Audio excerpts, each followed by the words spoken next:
Hey there. Harvey. I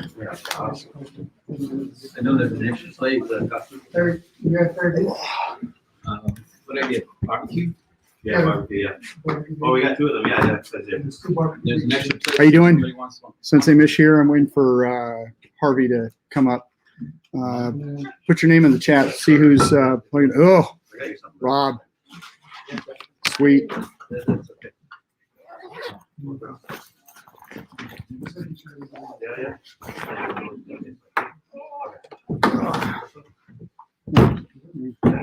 Make sure everybody got what Got a bunch of drinks too, man. There you go. Try not to topple it over. There we go. Well, Here. they're busy, man, but it's you always take fun that to one. take out business, so. That's great.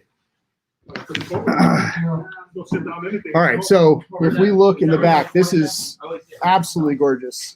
So, it's a big franchise, Seminar is going great. So we got Rob on. man. We got a couple of people on. As you're coming in, put in the chat. See how you're doing. So seminar is actually doing great. Let's see. We played with staff. Oh, yeah, short staff. We played with short staff. We did not bring a short staff because I don't have one. Didn't even think about bringing my even a bow, but it was fun. We used Arnis sticks, so it was close quarter bow staff fighting. We did get some staffs a little bit later in, so that was pretty awesome. What? Whoa. Yeah. So Yeah, this has actually been pretty cool. Pretty cool. On my way up here, I filmed kind of like a beginning journey episode, and it was kind of venting on different stuff, but venting on one thing, but I won't go into that here. But one of the premises was training, like just go out and train with people you want to train with. So just take that opportunity. And so for me today, yesterday was not a good day for me. Today is really good martial therapy. So just the timing of it was for me great. And so I get to see my buddy Harvey. There's a bunch of other people that I've never seen before. We've been playing, or at least we've been watching him play. Oh, yeah. He and I have been each other's Ukis. Oh, we had But, Professor Anderson out and, there for a little bit. Yeah. Danny Anderson, he kind of played with us too. So all in a good way. I found that one place and it. All right. We're gonna eat and talk. So We're going to have lunch with everybody today, so it's pretty awesome. yeah. And we got a shirt, even though it's in my other bag. We'll post that later. So, but yeah, I think it's good. This is what the 40th anniversary of this. We've been doing it for 40 years. This is out in on Raft Island in Gig Harbor, which is basically in Puget Sound area of Seattle. Got to drive across the Tacoma Narrows Bridge, which I don't know. Is that a normal thing for you? Only if I want to go to Tacoma. Which the original Tacoma Narrows Bridge, it's actually at the bottom of the Narrows, so they built a second one. But the bridge there's two. There's now one going one way and the other one coming the other way. That actually, I'm connected to that because I was actually the security company that I was running got the contract to have boats on the water as they were lifting the decks up during the construction of the bridge. And so what we were told it was going to be like, I don't know, like a 3-month project ended up turning into 9 months in the Narrows on the water. And so it was fantastic adventure there. But yeah, we're having some fun. We played with some knives, different than modular, but some good technique. I don't know, what do you think? I thought the knife was pretty awesome. So a lot of good interception. In the chain with Dan on that was pretty good because he doesn't let you sword for it. You have to get within range. Mm-hmm. Went over a lot of good details on footwork and positioning, making sure that we're getting the proper turn so to be able execute throws afterwards. So it's pretty good stuff. That is hard to show. The what was it? One of the things that Harvey had pointed out is that the footwork for watching Worden and Bram Frank, their footwork is almost identical. It's all, and he also mentions it too, like not specifically, but he talks about how you have to have body motion. You have to be able to bend and twist and move to be able to flow with the tool, the technique, whatever. So it just works better. But the whole, the body shifting, the pivoting, it's all really, really identical. So, and it's, which actually kind of comes to a point of what Kelly was talking about today, was that this all came from, it's all the same. We just give it different names. And I'm paraphrasing what he said because he's a little vulgar, but in a super funny, good way.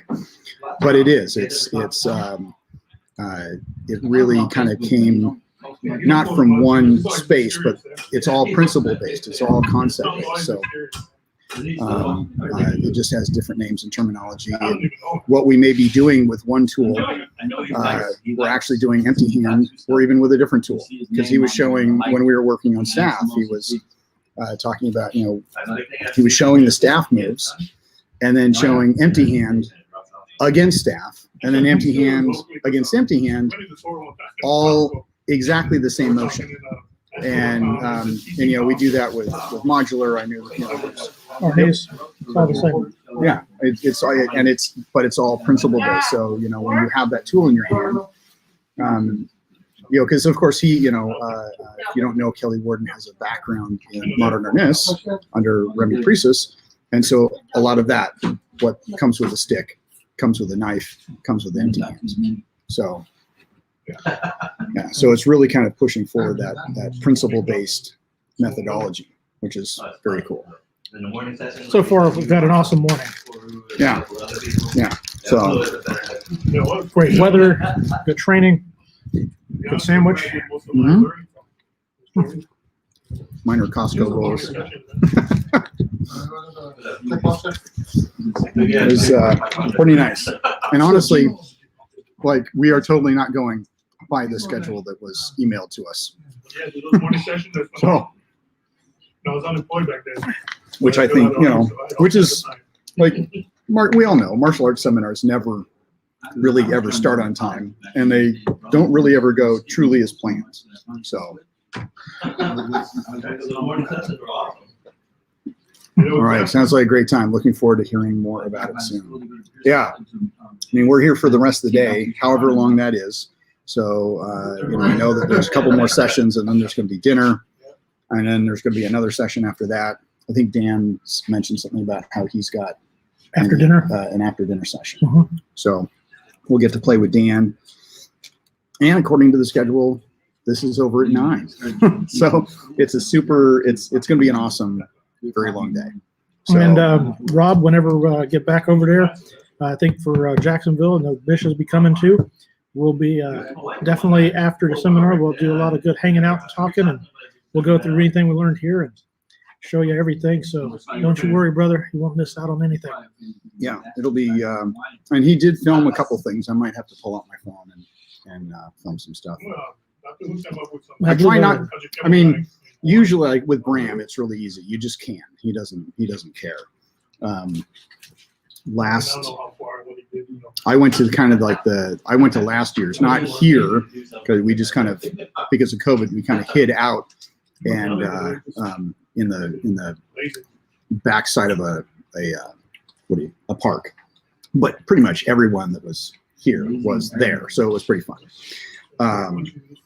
But it was only one day. This is like a 3-day thing. We're only coming for one day, but it's some really good training. Oh yes, very important, Rob. Yes, having beer, cold beer, and a lady. So It sounds like a plan right there.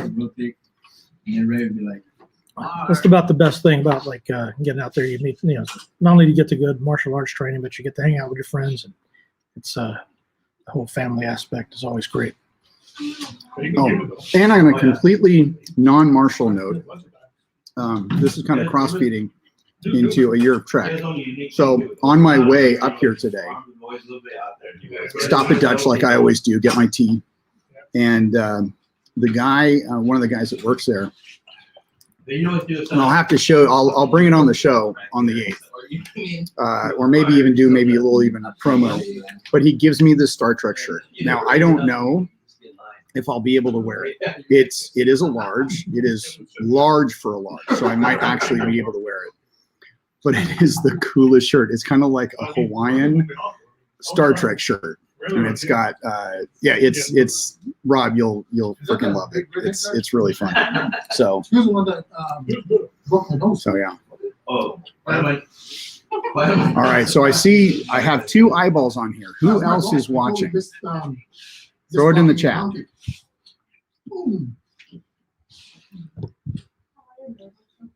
Yeah, Rob, I will send you a pic. Oh, it's my buddy Bill. Hey, man, how's it going? So I don't know if I've told you about Bill. I don't think I know Bill. Bill is one of my good old friends. We ran Pacific River together. Okay. He's kind of my lieutenant, but we also bounced together. Awesome. And we had good. I'm glad you're doing well. Anyway, so he is in he's in Iowa? Are you? Oh, hold on. There's Yep, little spider. Yep, no big deal. Just trying to steal my food. You're in Iowa, right, Bill? I'm guessing, I think. Anyways, last time I was in Indiana, and I've mentioned Bill before, he was planning on coming down, but basically lack of funds got in the way, so he couldn't. Ohio. I was totally off. Not even an L. Ohio. And I should remember that because that's where all the hand workers, there's a bunch of hand workers in Ohio.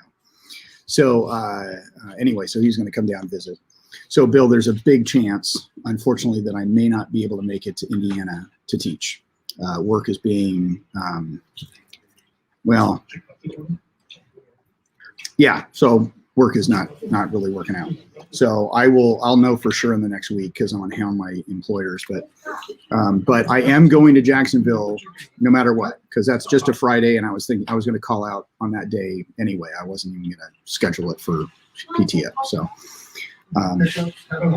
Bill, I don't know if you were planning on coming down to visit for a day or whatever in September.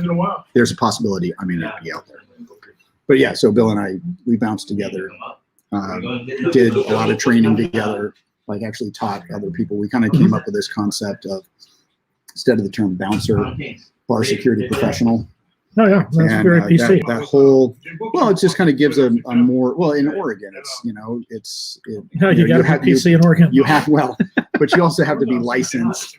And even as a bouncer, you have to be licensed security. So trying to make it a more professional, more, less thuggish type of concept. But at the same time, if you need to be a thug, then it's totally cool. And that's kind of where the term bar mechanics comes in, where, it's, the art of making stupid hurt, essentially. In short, I had a longer definition for it. Anyway, so there you go. So I don't know how long this is gonna. People are standing around, people are sitting, eating. But yeah, grand old time. So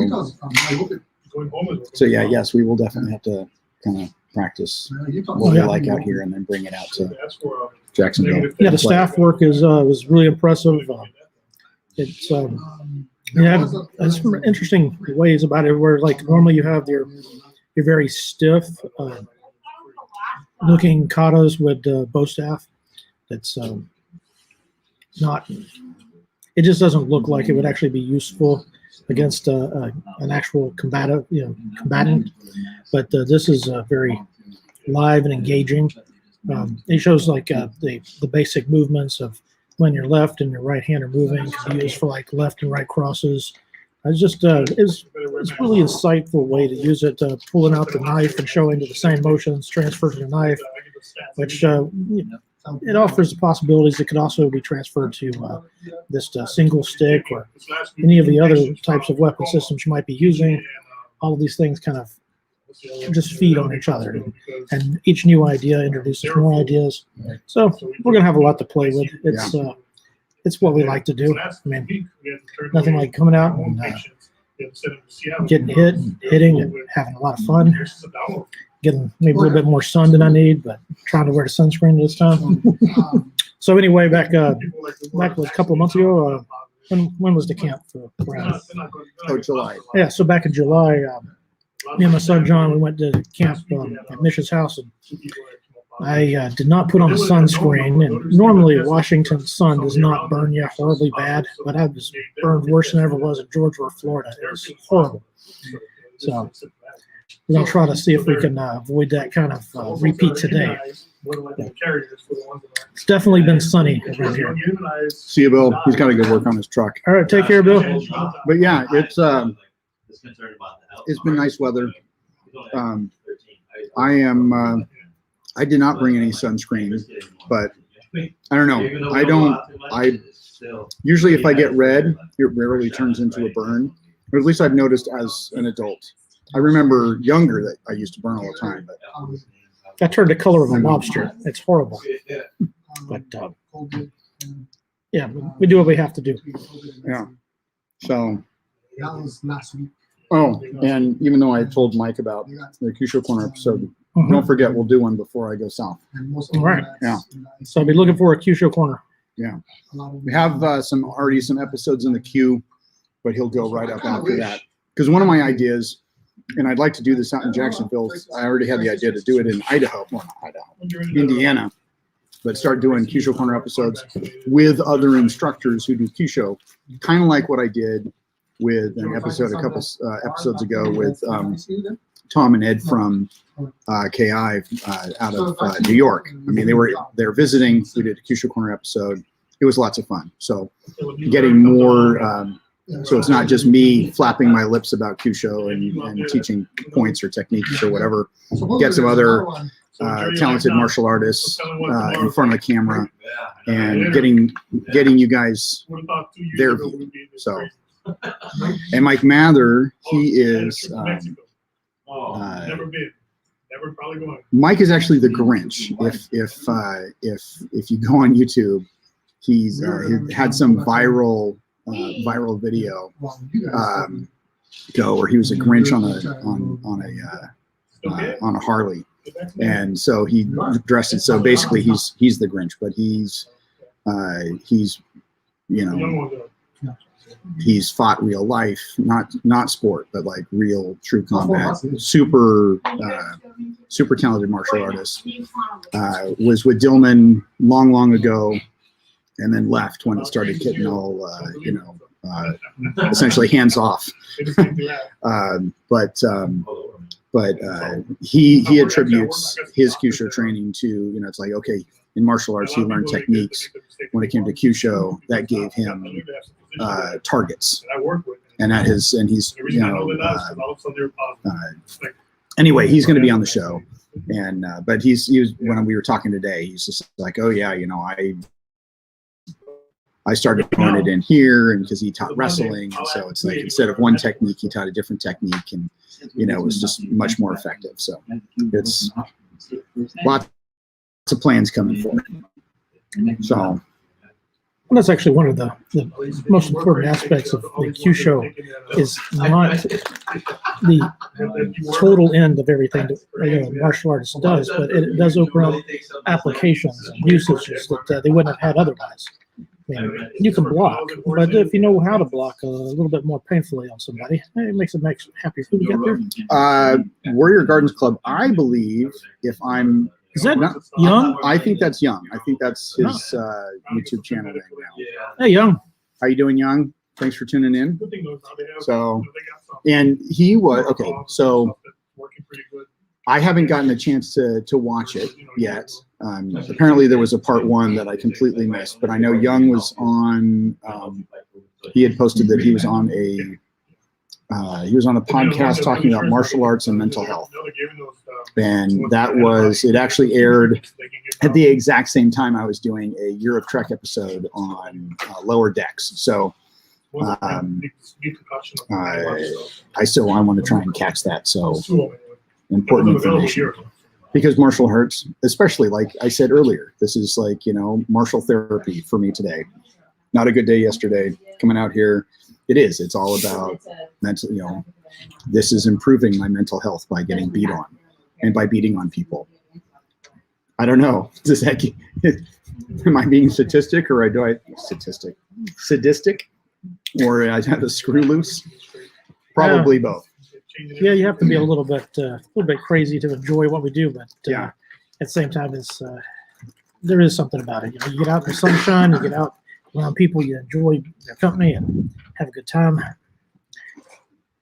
But it's good for the mental health. Yeah. Oh, no, it's just more old school style training. It could be that too, Ralph. Yeah, true. Yeah, that's one thing that's nice is when you don't have to be super sweet in the training.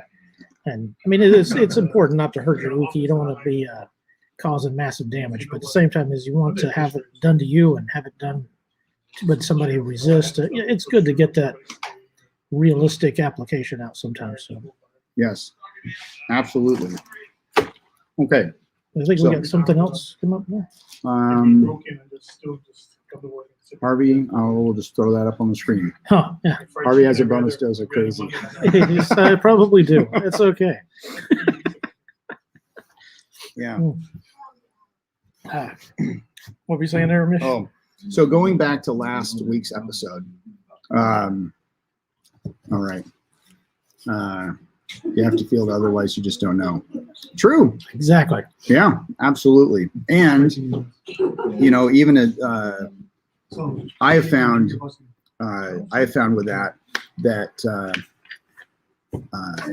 that sometimes even those people that have been in it a long time, when they actually feel it, that scares them off. And then that's just, martial arts isn't for them, and that's fine.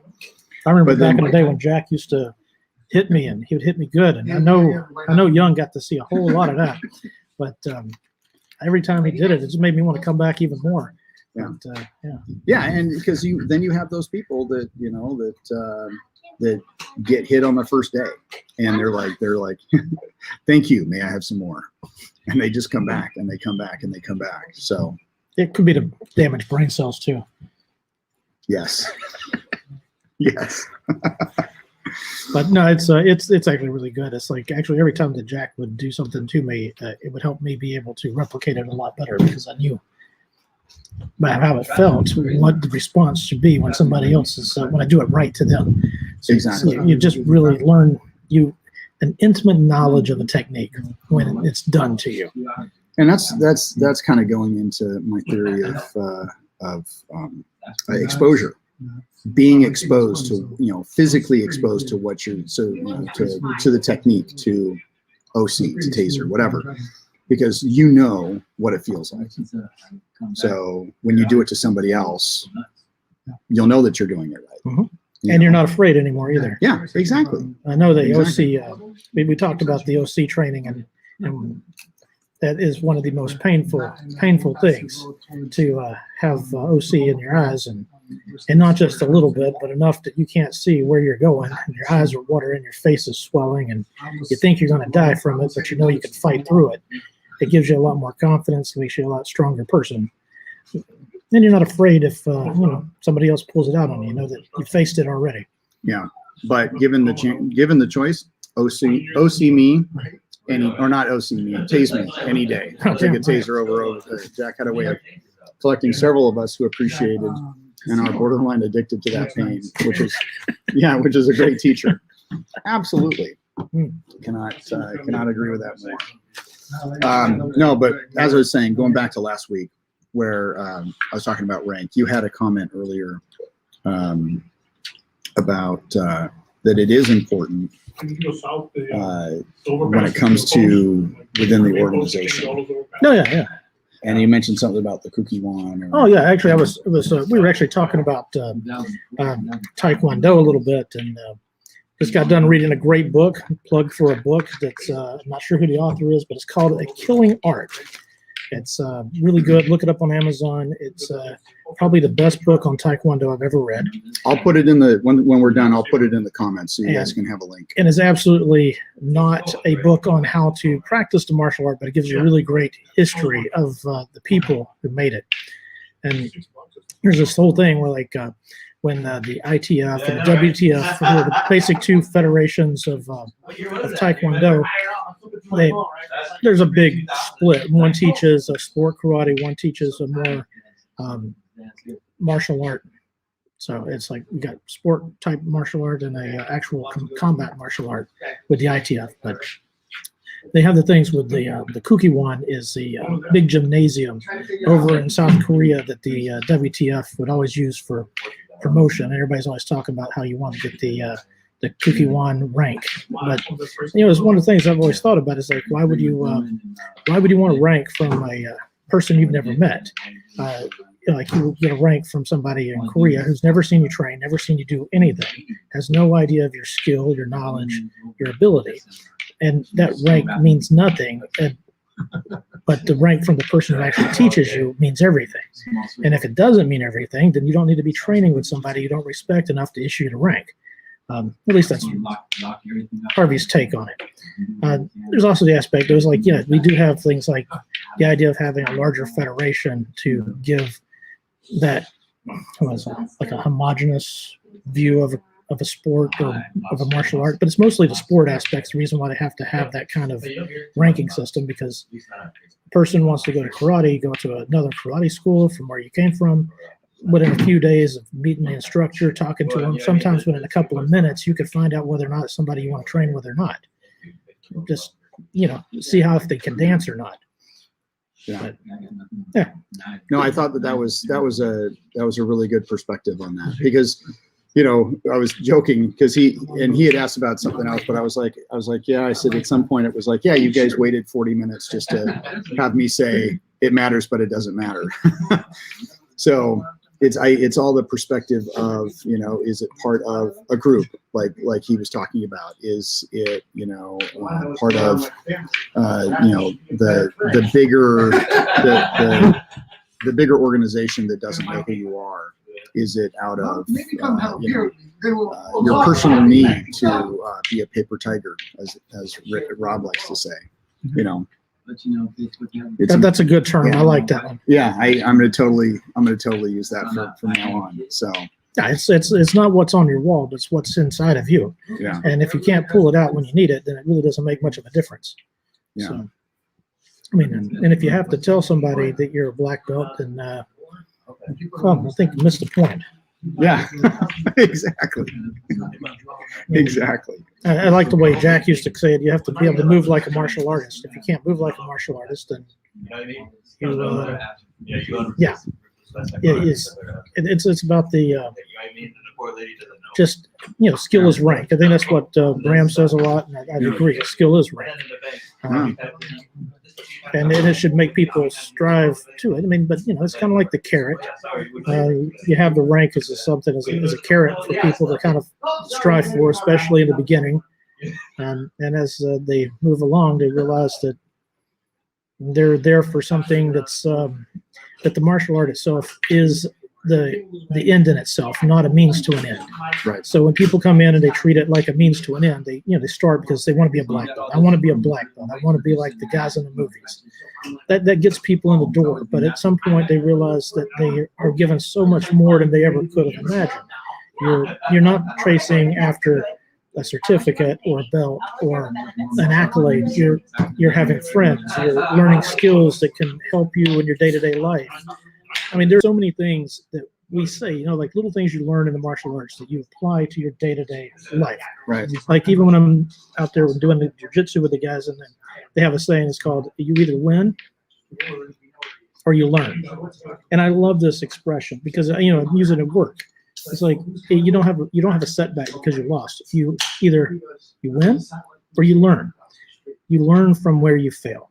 And that is the type of thing that the martial arts are taking into people's life is building up character, building a type of discipline that applies to all elements of their life, whether it be their family and their friendships and their job or whatever it is that's going on.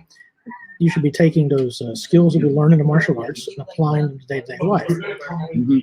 And at the same time, you should have with that the confidence and the ability and the skill to be able to walk down the street at night and not be afraid for everything that could be coming out of the alley. You have confidence. Jack had a great saying. I know that either Rob or Young could probably quote it perfectly, but it's the idea that you become skilled and enough to be kind, considerate, and gentle. It's one of the great things is that when you have that skill, you can actually be a better person. So, Yeah. my insights, my takes on it. Playing Viking? Well, I kind of I like that concept of if you don't win, you learn, and then also bringing the martial arts, bringing that martial arts into it. The martial arts is teaching you to learn from that failure, because if you don't learn, you fail. And that truly is the failure, is if you don't actually learn anything from it. So, and that's just life. You learn, you grow, you move into the next succession, So, Or you quit, or and then you it's quit, over. and then that's losing. Yeah, exactly. But we don't want to be quitters, so there you go. All right. So this today, I was not expecting it to be long. This is just 30 minutes. I figured we could probably just end here because honestly, I don't know when training is going to begin, and I know I'm crunching on Doritos, but I don't know how much is coming over on your mics. So that's just our check-in, a little bit of chat. Next week, same time, Saturday at noon. Instead, not same time as today, because today was 12:30. But anyway, There it is. Rob. Thanks, Rob. Okay. Through martial arts, it is hoped that you'll become skillful, powerful, and secure enough to be gentle, considerate, and peaceful. Yes. That was Grandmaster Hogan's statement. That is probably some of the greatest words you could have right there. Yeah. All right, guys. And on that note, we all hope that you become skillful, powerful, and secure enough to be gentle, considerate, and peaceful.